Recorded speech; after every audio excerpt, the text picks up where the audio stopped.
আসসালামু আলাইকুম, সবাই কেমন আছেন? আমি সোনিয়া আফরিন চলে এসেছি দুপুরের ঝটপট রেসিপি নিয়ে। আজকে আমি রান্না করব কচুরমুখী দিয়ে মাছের ঝোল। এর জন্য আমি অফ ক্যামেরায় মাছটাকে ভেজে নিয়েছি। সেই ভাজা তেলের মধ্যে সামান্য পরিমাণে জিরা ফোড়নটা দিয়ে নিচ্ছি। জিরা ফোড়নটা পুরোটাই অপশনাল, চাইলে কেউ অ্যাড নাও করতে পারেন। এখন আমি এটাকে একটু নেড়ে চেড়ে নিচ্ছি, কারণ এক জায়গায় দলা হয়েছিল সেই জন্য। এইখানে দিয়ে দিব সামান্য পরিমাণে পেঁয়াজ কুচি। আমার ভিডিও যারা রেগুলার দেখেন তারা অবশ্যই জানবেন আমি ঝোলের তরকারিতে খুবই কম পেঁয়াজ ব্যবহার করে থাকি, কারণ ঝোলের তরকারিতে পেঁয়াজের পরিমাণ বেশি হলে ঝোলের উপর দিয়ে ভেসে থাকে, খেতে মজা লাগে না। পেঁয়াজের মধ্যে আমি এখন দিয়ে দিব পরিমাণের চেয়ে একটু বেশি কাঁচামরিচ। এটাও সবাই জানবেন যে আমি ঝোলের তরকারিতে কাঁচামরিচটা ইউজ করে থাকি। মরিচটা নেড়ে চেড়ে এখন আমি এটার মধ্যে এক এক করে বাকি উপকরণগুলো অ্যাড করে দিব। অনেক বেশি কোনো উপকরণ দরকার হয় না, নর্মাল রান্না করার জন্য যে উপকরণগুলো সেগুলোই। আমি দিয়ে দিলাম স্বাদ মতো লবণ, হলুদের গুঁড়া এবং ধনিয়ার গুঁড়া। সাথে আমি আর একটু অ্যাড করে দিব আদা রসুন বাটাটা। তবে তার আগে এখানে সামান্য পরিমাণে পানি দিয়ে দিতে হবে, তা না হলে মশলাটা পুড়ে যাবে, আর পোড়া মশলার তরকারি মোটেও স্বাদ লাগে না। এখন আমি পানি দেওয়ার পর এটা নেড়ে চেড়ে এখানে দিয়ে দিচ্ছি ফ্রোজেন করে রাখা আদা রসুন বাটাটা। আদা রসুন বাটাটা দিলে টেস্টটা একটু সুন্দর লাগে, সেই জন্য আমি এখানে আদা রসুন বাটাটা অ্যাড করে দিচ্ছি।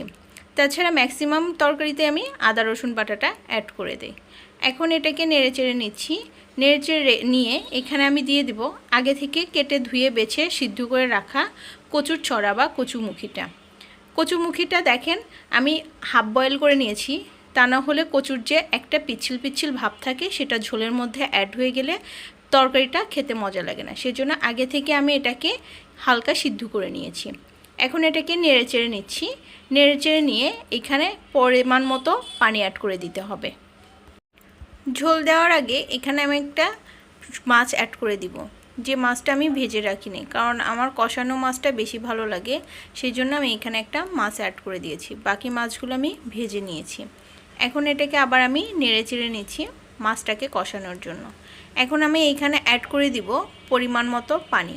আগেই আমি বলেছিলাম কচুরমুখী দিয়ে মাছটা পাতলা ঝোল হবে, তো সেই জন্য আমি এখানে পানিটা একটু বেশি অ্যাড করে দিব।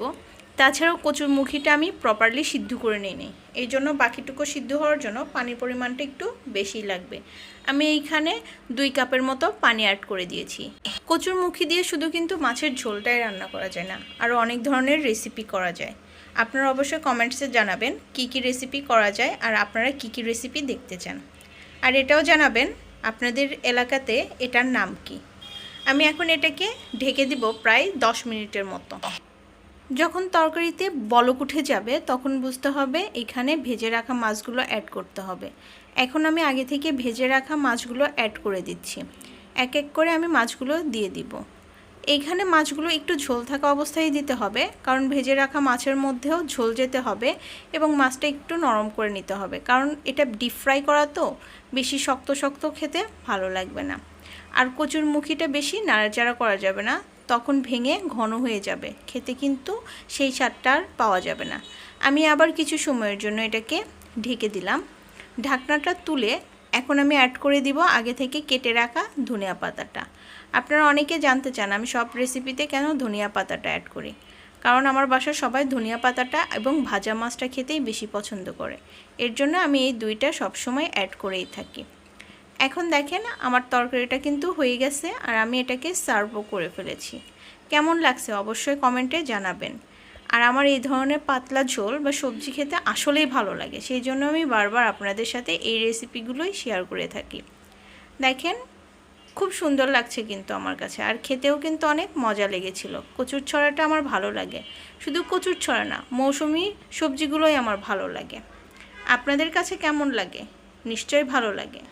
আর আমাদের প্রত্যেক দিনের খাদ্য তালিকায় সবজি শাক এগুলো রাখা উচিত, সেই জন্য আমিও ট্রাই করি আমার ফ্যামিলির সুস্থতা চিন্তা করে একটু সবজি বা শাক রাখার। আচ্ছা, আর বেশি কথা বলবো না, আজকের মতো এ পর্যন্তই। দেখা হবে নতুন কোনো ভিডিওতে। আসসালামু আলাইকুম।